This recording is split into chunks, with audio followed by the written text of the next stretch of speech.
The issue is firstly to understand that the change in the age structure is so deep that it defines completely new condition for the future economic performance, for the future economic growth. Another issue is to understand also that despite the common direction in changes in the age composition in terms of the aging of this age structure and the shrinking labor force, the intensity of these changes and their timing is different in different countries. So some countries are better in terms of the not so advanced aging or not so deep decline in labor force, but in other countries they will suffer really very rapid changes. And subsequent demographic projections produced by Eurostat and also demographic projections produced by UN, they show that in especially an unfavored, I would say, situation are countries of the Central and Eastern Europe because of the rather strong demographic baby boom. Post-war demographic baby boom and the deep decline in fertility in 90s and in that decade, which produces this deep decline in future labor force. So these countries have to face with accelerating aging and the shrinking labor force.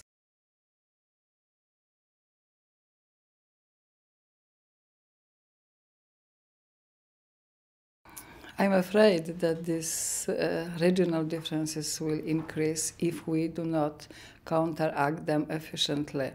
We know that social inequalities are increasing, and the most important, I would say, visible increases between regions, between not the difference between countries is to some extent slowing down because of I think mostly this structural funds which have been invested in these less developed regions of Europe. But I think that this is really a challenge because I can refer to what we observed in Poland. There is the real difficulties, and there are real difficulties to invest in these less developed regions because of the obstacles created by the poor labor force performance.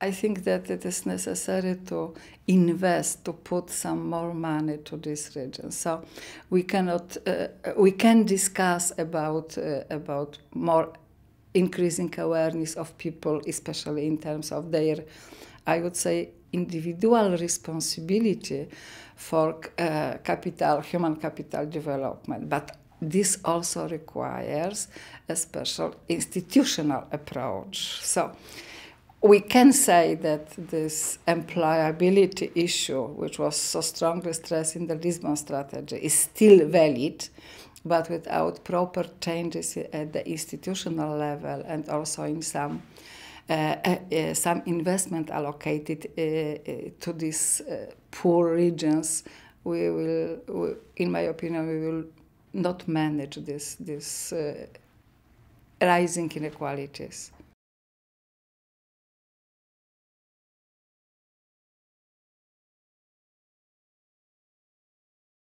I think that one of the most components is the rising awareness of the population, what this reform means. So the promotion of different solutions and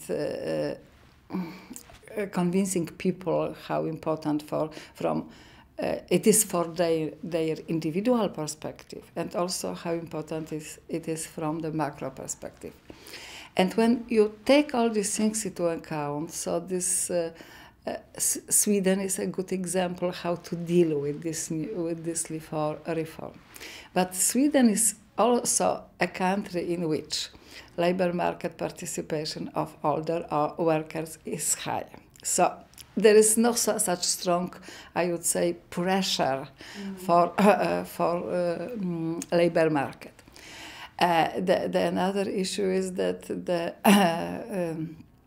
productivity in this country is high. So we have to look at the context in terms of the economic condition in this in given country, or also we have to look at the political, I would say, activities in this issue, the position of the trade union. So this is the complex, I would say, context of environment to implement different reforms. But for sure, I would say that one dimension of these changes is obvious, that we have to work longer. We cannot avoid these things.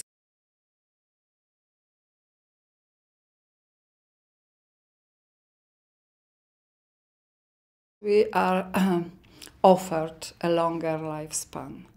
So how we individually could use this span, this increasing life duration, not only in terms of leisure, but also in terms of contribution to the common welfare. And I think that this situation is a good example or good opportunity to link this individual's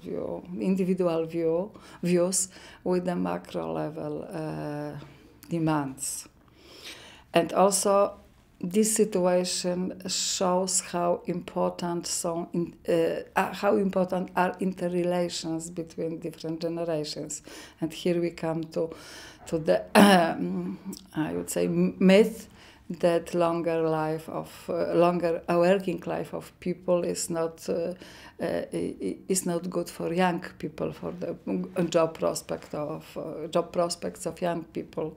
And we have data which prove that these two employment rates of young people and older workers are positively correlated. But among people there is such view that they compete at the job prospects, and we have to clarify these things. But without people in the labor market who produce what would be shared between different generations, we cannot expect prospects for economic growth.